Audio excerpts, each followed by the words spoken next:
Hello, I am Professor John Kelly, and this is the Weber Auto YouTube channel.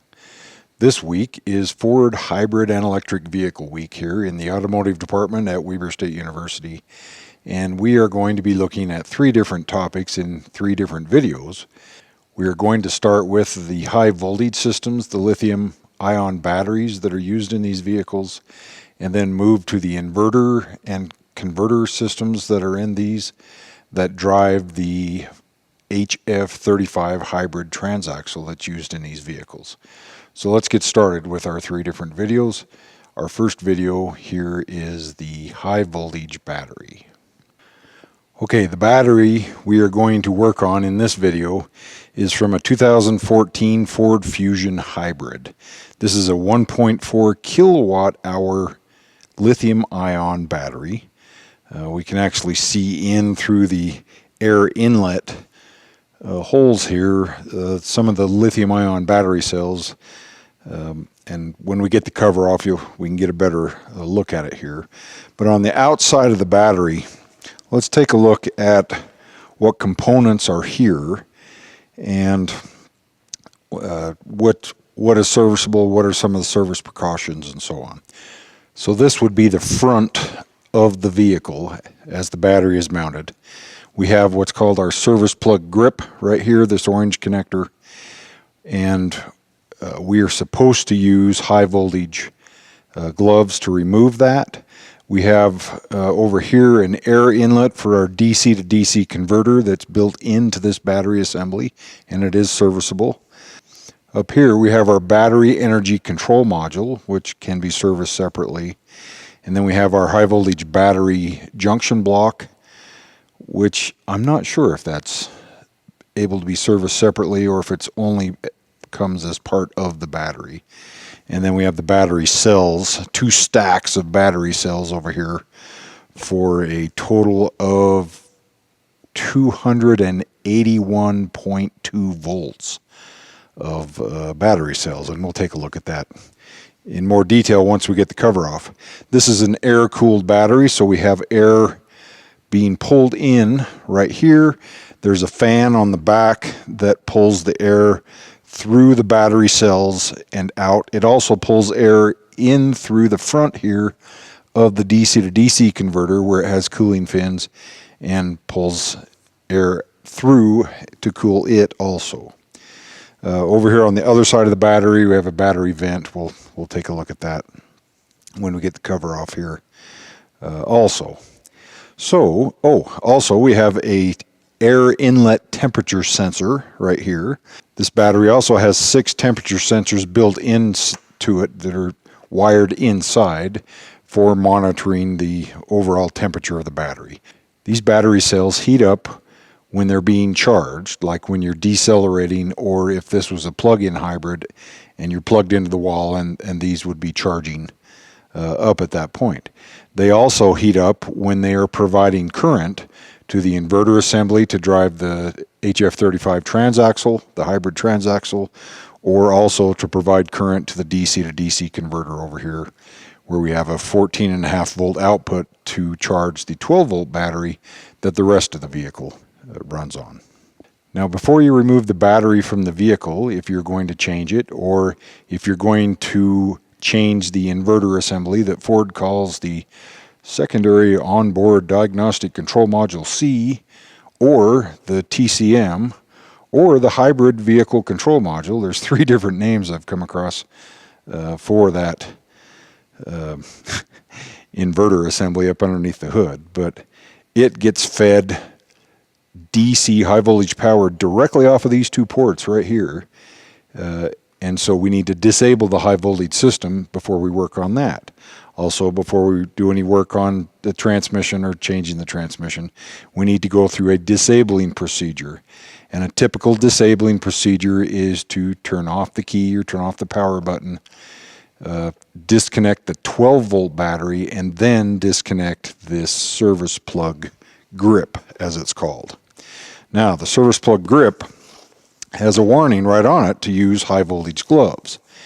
And if you actually looked at a schematic of the high voltage system on this vehicle, you would see that every bit of current that is sent to the inverter that drives the transaxle, that also the current that goes to the DC to DC converter, all of that current goes through this service plug.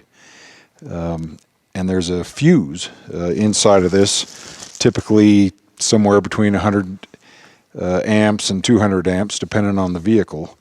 But anyway, we're supposed to use high voltage gloves. And so we should always test the high voltage gloves before we use them.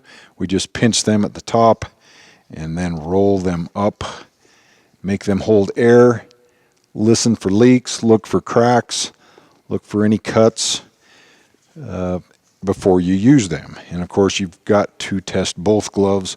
You should always wear 2 gloves at once, never just put one on. And normally I would wear a pair of inside cotton liners and leather outer protectors for these $65 a piece gloves. But right now, all I'm going to do is remove this service plug grip. So to remove the service plug grip, we have to slide it over to the right. That disconnects what's called the interlock circuit, the high voltage interlock circuit. The battery energy control module, the BECM, monitors this interlock circuit, and if it determines that that interlock circuit, it's just a big series circuit, is open, which it becomes open here when we slide that over, it will open the contactors, if they're not already open, inside of the high voltage battery junction block. And that disconnects the power that goes from this battery up to the inverter in the front of the car, and makes everything supposedly safer as long as there's no problems. But there could always be problems, so you always need to double check with a multimeter, a voltmeter. Now, once you've slid that service plug grip over to the right, you're going to slide it, tilt it sideways, and then just pull it straight back. There is, once again, there's a high voltage fuse inside of here, and once again, all current to run this vehicle's high voltage system goes through this service plug. So when it tells you to wear high voltage gloves here to remove this, that's an important thing to do. I didn't take that as seriously as I should have many years ago. Up until just maybe even a year or so ago, I would take that out with my bare hands. And of course, I never had any trouble with that, but you could. You just never know, especially if it's in a live system. All right, we'll get our gloves off to the side. We will put those back on when we get the covers off of this battery, but they're so cumbersome to work with. I don't like to have them on until I must have them on. So let's take off the covers of this battery. There's a cover right here on the driver's side that covers up the battery energy control module and the DC to DC converter, and all of the contactors and electrical connections that hook the battery cells to the inverter up underneath the hood, or the TCM, or whatever acronym Ford wants to throw at it this week. So we've got a whole bunch of Torx head bolts here. We have some 10 millimeter bolts. We have some 10 millimeter nuts. I want to remove the cover and remove these 3 pieces, the internal 3 pieces at the same time. So let's get this side cover off to begin with. Once again, I use an electric impact, but I don't go full throttle. I just go partial throttle to remove screws really slowly, screws and bolts really slowly. As usual, I bag the bolts, keep everything together that you take off together. Okay, this upper cover right here lifts up and then slides forward. There's a stud here on the front. On this cover, it gives us some information about this battery, some safety information. And it reads, danger, high voltage, corrosive and flammable electrolyte causes injury. Keep out of the reach of children. Keep away from sparks and flames. Please recycle in accordance with local regulations, and service by qualified technicians only. I do not see a phone number of who to call if you want to recycle one of these, like I've seen on other manufacturers' batteries. And it gives us the 1.4 kilowatt hour rating of the battery. All right, so we'll set this cover off to the side. So now we can see the battery energy control module, this module right here. And this battery energy control module does several things. First, it has two big electrical connections right here that monitor the individual battery cell voltages throughout the lithium-ion battery. Then it has two other connectors here that monitor the temperature sensors, the 6 temperature sensors that are inside of this battery cell here.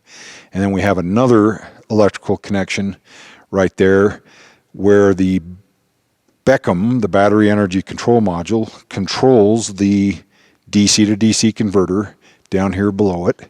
It also monitors the high voltage interlock circuits.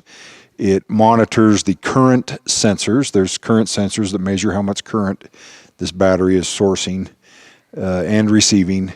And it also uses this connector to control the contactors. There's 3 contactors in here, a positive contactor, a negative contactor, and a pre-charge contactor. We'll look at those here in a few minutes. So all of these electrical connections need to be undone before we can remove the BECM, and there's a bolt that holds the BECM down over here also. Okay, 3 of the connectors are just push tab release. The 2 temperature sensors and the external controls of everything I just mentioned there. And then the 2 leftover connectors over here that are used to monitor the individual voltages of each battery cell are the lever arm style of electrical connector. We'll just push in on a tab and rock that forward. Unplug the positive side of the battery's monitoring cells. Cell monitoring, I mean, and the negative side. All right, there's one more electrical connector right here in the front, which of course is external communication. It has powers, the battery powers, ignition switch powers, multiple grounds, the CAN communication lines, and the fan control, the electric fan back here, the brushless fan, which, by the way, don't try to test that with just power and ground. It takes a pulse width modulated frequency signal to run that.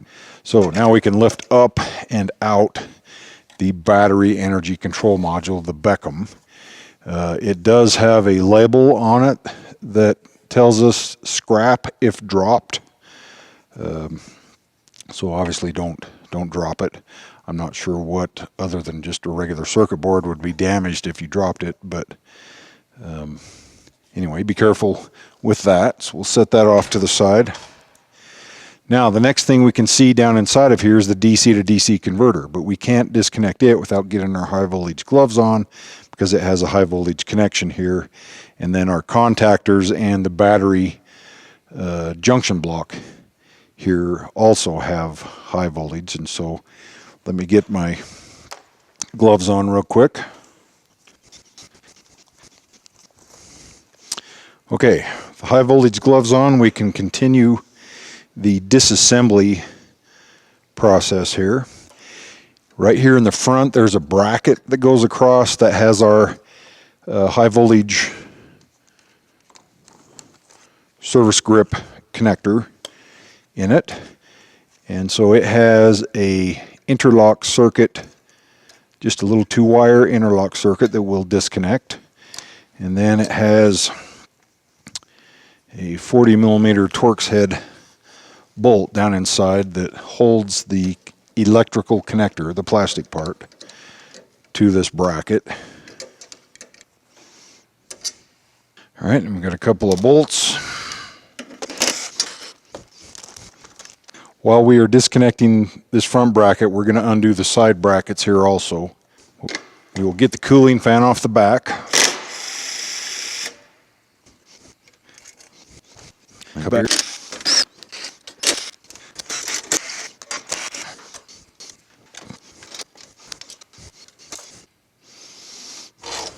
Okay, we'll take this side cover off.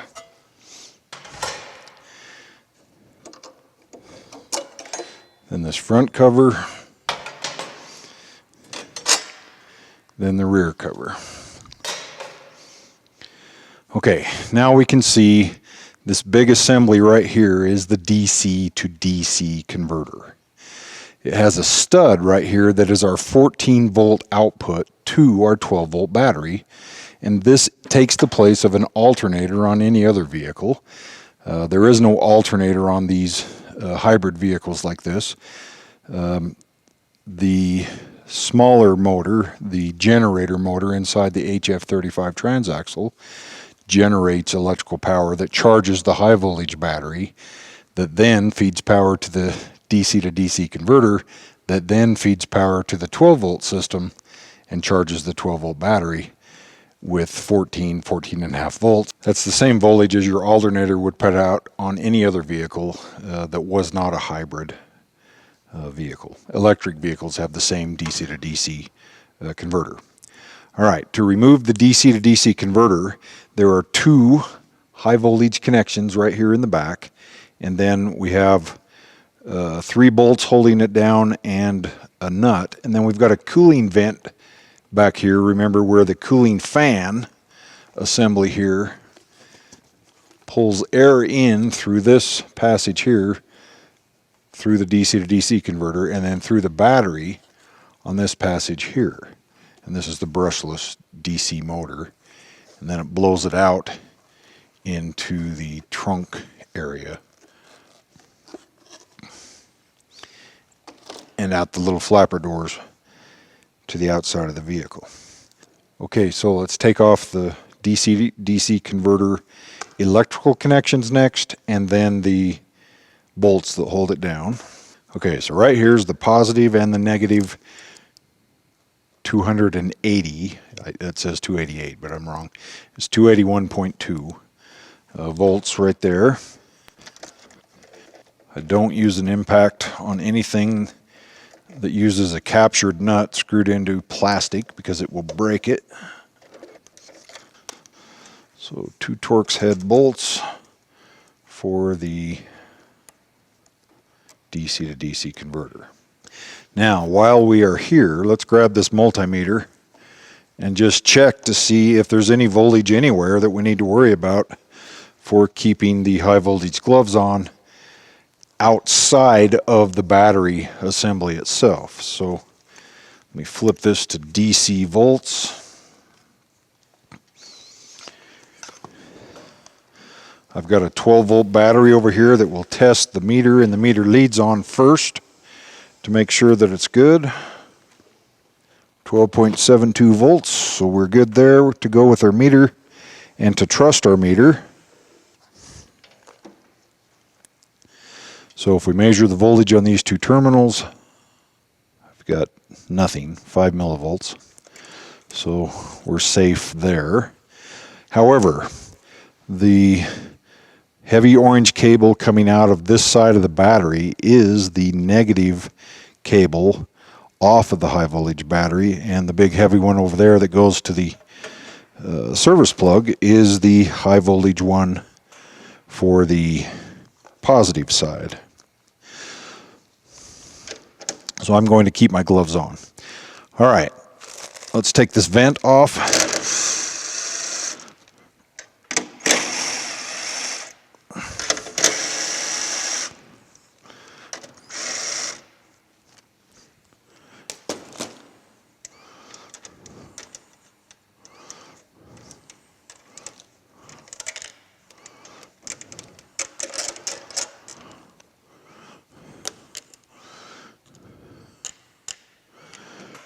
All right, we've got the vent out of the way.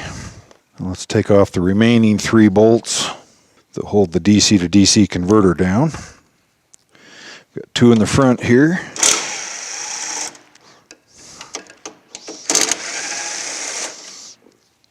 And 1 right there in the back. Okay, now the DC to DC converter has 1 electrical connection from the BECM, the battery energy control module that was on top of it, that plugs into the side of it here. So as we lift up on the DC to DC converter, we have to come in and disconnect the single 3-wire electrical connector right there. That is a wake-up signal. Right there on that connector, it's a wake-up signal and CAN communication lines.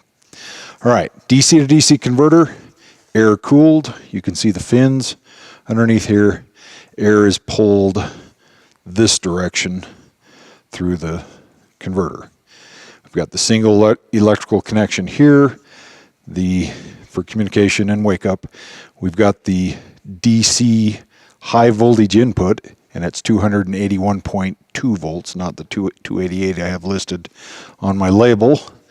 And then we have 14.5 volt output on that stud right there. And then that's battery positive for the 12 volt system, but battery negative doesn't have its own stud. It is the case ground of the battery case, the vehicle body. The housing case here of the DC to DC converter is the 12 volt system ground. All right, so we will set our DC to DC converter, which is serviceable, out of the way. If your 12 volt charging system quits working, your battery is going dead, your 12 volt battery keeps going dead, and you put a multimeter on your output, which is connected to the battery positive of your 12 volt battery. So if you put a multimeter across your 12 volt battery, key on, power on, ready light on, and you're not getting 14 approximately volts, 14.5 volts, then something's wrong with your DC to DC converter system, most likely. Now there is, in the 2 wires that feed this, there is a 30 amp fuse in the battery junction block right here that could blow, and of course you would need to find out why it blew. You don't just put another one on, because it'll probably blow again. But anyway, this takes the place of the alternator basically on your regular vehicle, on hybrid and electric vehicles. All right, now the next piece we need to look at is this gray hybrid battery junction block. But to see that, we need to disconnect everything that's connected to it. So there are 3 main harnesses that connect to this hybrid battery junction block. You've got this harness coming out of this half of the battery, the lithium-ion battery, and then we've got this harness over here. So this is our negative side of the battery. This is our positive side of our high voltage battery here. Both those disconnect, and then there's an auxiliary little harness that goes between the BECM, the DC to DC converter, and some of the connectors here on the hybrid battery junction block. All right, so let's disconnect all of the wires and get them out of there. I'll push in on the tab, pull up on the plastic connector, not the wire. May have to come in with a plastic needle nose. There we go.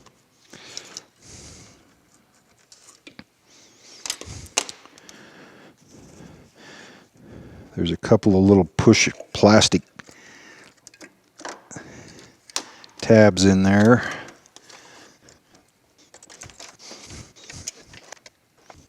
Working with these gloves is certainly cumbersome.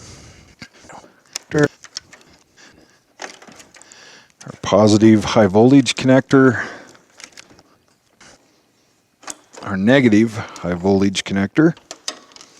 Then we have a bunch of little single wire voltage sensing lines that the BECM uses to monitor whether or not the contactors have closed.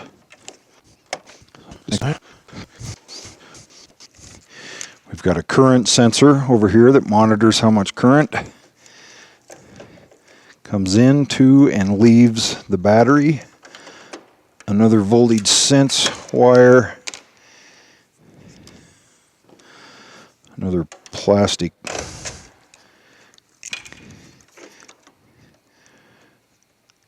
tab to hold the wire harness in place, a bracket. And then the last piece to disconnect is the actual control wires that the BECM uses to turn the contactors on and off.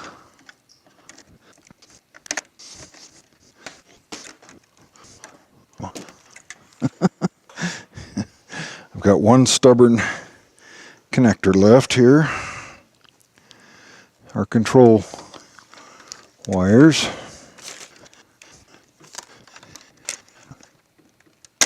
There we go. Finally. So just a 4-wire common power, 3 grounds to turn on 3 different contactors.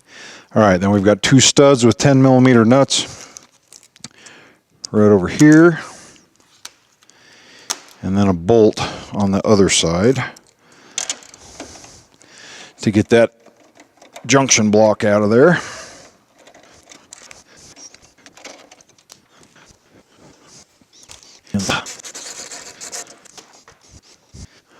All right, that was a lot of wires to disconnect off of this junction block. Let me lift it up and out, and let's take a look at what we have here. It's actually a fairly simple little junction block. We have a high voltage positive connection and a high voltage negative connection from this battery right here, the 281.2 volts that come in, and then they stop at these contactors. We have a negative contactor and a positive contactor. The negative contactor, when it closes, connects the negative terminal from the battery through the contactor to the negative output terminal right here that goes up to the front underneath the hood to the inverter assembly, the TCM on this car. The positive cable from this battery goes through the positive contactor and through the positive cable and up to the front of the car to the TCM. There's one other contactor called a pre-charge contactor and a pre-charge resistor. And what that does is when we first get in the vehicle and turn on the power, we close the positive contactor first, close the pre-charge contactor, run current through the pre-charge resistor to charge the smoothing capacitor in the inverter. Once it charges, there will be no current when we close the negative contactor, and the contact points in the contactor itself will not arc. There won't be an arc in the contact points, and it won't damage them, and they'll last a really long time. Without a pre-charge contactor and resistor, the negative contactor would get damaged and have to be replaced fairly often. All right, a couple other things to notice here. There's a 30 amp fuse right there. This 30 amp fuse is what is in series with the little wire harness that feeds our DC to DC converter. I put it away or I'd grab it. So the power feed, the positive side of the power feed that goes to that DC to DC converter is fed through this 30 amp fuse right here. That's the one I was telling you about. And then we have several other connections here. Most of these are for just voltage sensing. So there's a voltage sense line on the battery side and on the contact or post contactor side of each contactor. And I'm sure the BECM uses that to determine if the contactor has closed. So if they command it to be closed, they would expect a voltage to show up on the other side here, and it uses these two little voltage sense lines. So if we come back over here to the battery itself, here on the positive side of the battery, let me get this auxiliary harness out of the way.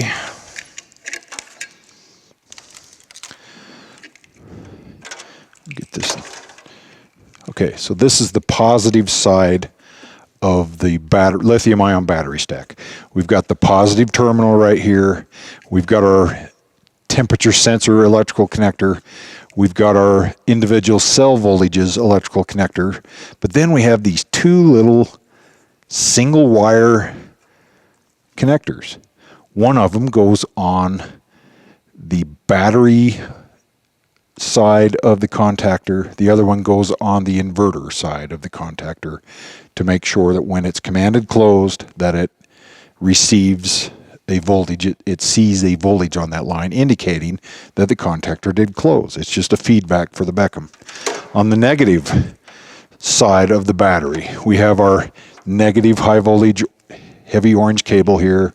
We have our thermistors, our temperature sensors. We have our voltage sense lines, and then we have two little single wire electrical connectors here, and that's for the negative contactor monitoring. One of them is on the battery side of the contactor, the other one is on the inverter side, or TCM side of the contactor. All right, so that's these harnesses. That's fairly simple. The remaining auxiliary harness that's here, we have these two wires right here that get power and ground off of the junction block here after the contactors are closed and through that 30 amp fuse, and then that feeds it over to the DC to DC converter. We have a current sensor input right here. We have the control wires right here that the BECM uses to turn on and off these three contactors in the junction block. And then we have the high voltage interlock circuit that monitors whether or not our service plug grip is in and installed properly. And then we have the electrical connection to the DC to DC converter and its corresponding connection at the BECM. So there we are. It's got a few connectors, but nothing super mysterious, nothing that you can't look at a wiring diagram and figure out anyway. Now, according to Ford, that's as far as you're supposed to disassemble this battery. If you need anything else in here, except possibly this inlet air temperature sensor. I do not know if you can replace this separately. I'll bet you can, since it's just in a little rubber grommet right here. And I'll bet that is a replaceable inlet air temperature sensor. But I like to take things apart farther than I'm supposed to, and I do all the time. And you'll see when we get the inverter apart, which is not serviceable at all, as well as the HF35 transaxle over here. So let's dive in a little deeper on this battery here. So the battery has sort of tamper-resistant bolts in it. It's got Torx head bolts at the top here. They are number 40 Torx, and then just 10 millimeter bolts and nuts that hold down this upper cover. There's also a side cover on the opposite side here with battery vents that we'll take a look at too. So let's remove these bolts.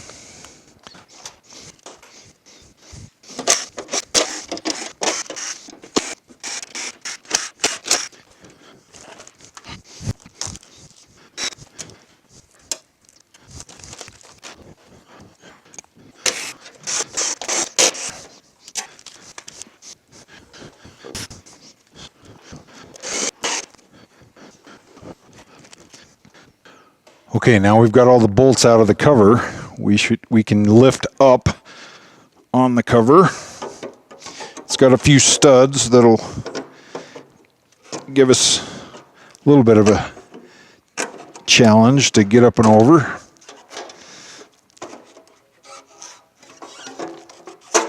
There we go. I want you to notice that under the cover there are some foam seals that are there to route air in the proper locations for cooling and to route any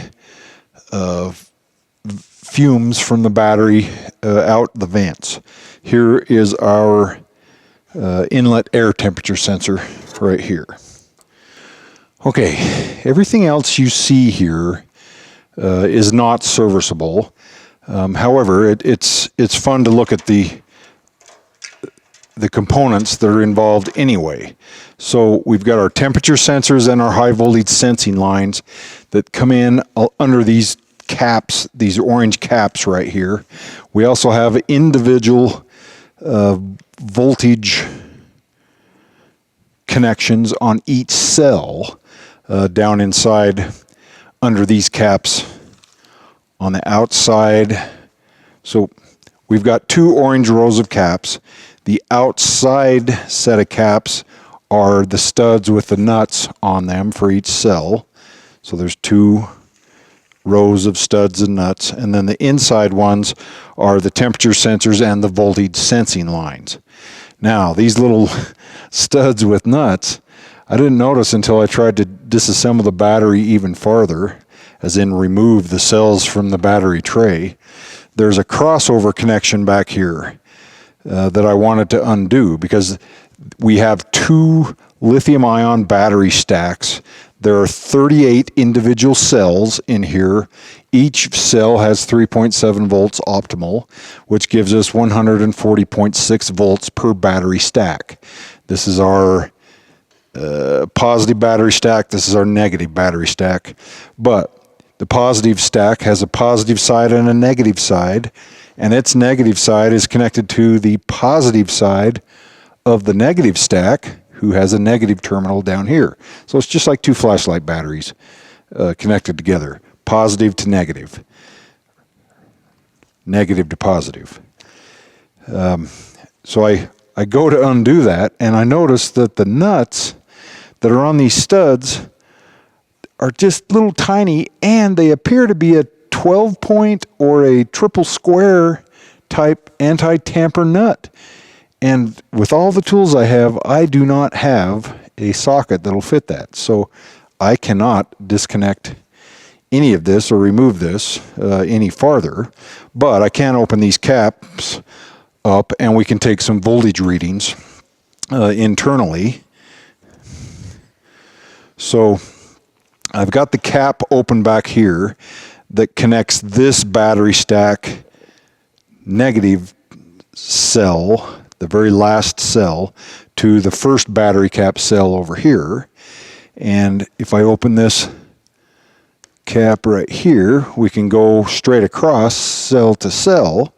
And if I come clear over here to the beginning cell where our orange wire comes out, then we can get total cell voltage of the entire stack. Okay, so let's get our multimeter on DC volts. So if we go from end to end of the cell, we go right there all the way down to here.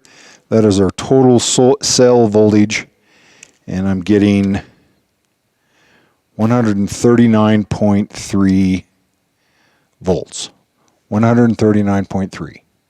Optimal is 140.6. So this is a battery out of a wrecked 2014 Ford Fusion Hybrid, and it didn't have many miles on it at all. It was like 1,500 miles. It was so this is brand new basically, except a couple of years old. It hasn't been used much. Now, if we go across cell to cell, I get 3.667 volts, which 3.7 is optimal. And then if I keep going down the line, we'll add another another set of cells.